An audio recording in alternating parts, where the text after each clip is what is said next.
So we are in the cloud. So আমরা একে জিজ্ঞেস করব কারেন্ট ওয়েদার কত, আই মিন কারেন্ট ওয়েদার এখন কিরকম।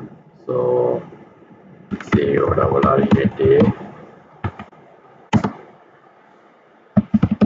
আর in Dhaka. So let's see the result.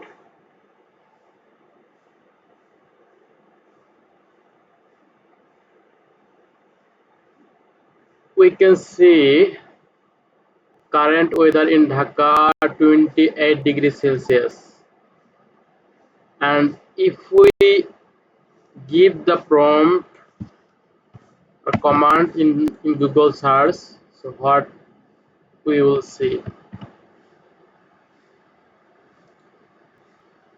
So we can see same result, but we know, আমরা জানি যে এআই মডেলগুলো বর্তমান সময়ের কোনো তথ্য কিংবা ভবিষ্যতের কোনো তথ্য দিতে পারে না,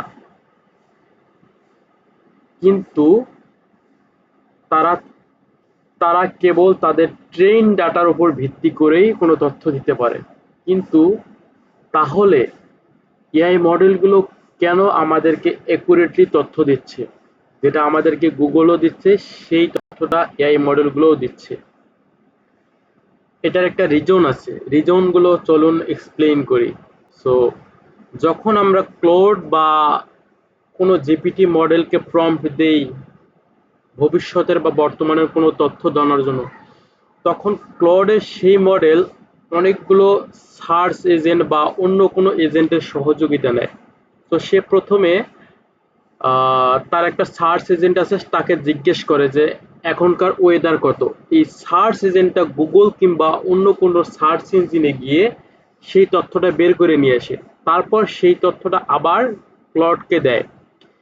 এরপর ক্লোড আমাদেরকে এরকম একটা রেসপন্স জেনারেট করে। সো এটা যে কোনো মডেল হতে পারে। এই এই এজেন্টগুলো মূলত ক্লোডের পারফরমেন্স বা যে কোনো মডেলের পারফরমেন্সকে আরো দ্বিগুণ বা কয়েক গুণ বাড়িয়ে পর্যন্ত দিতে পারে। So thank you.